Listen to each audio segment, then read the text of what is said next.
पहले से गैलू चिकनाई सावर गोरिया सुरतिया सुभाए लागे गैलू का ससुरा में उपाय सावर गोरिया लागेलू सभा से आगे।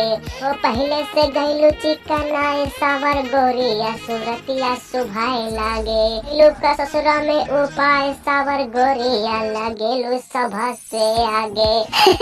सुन बा तुम्हारे मुस्की बलम दुख भागेला तुम्हारे मुस्की बलम दुख भागेला कि मोर राजा जी के दुताला पडवल खिड़की हवा झुरु झुरु आवेला।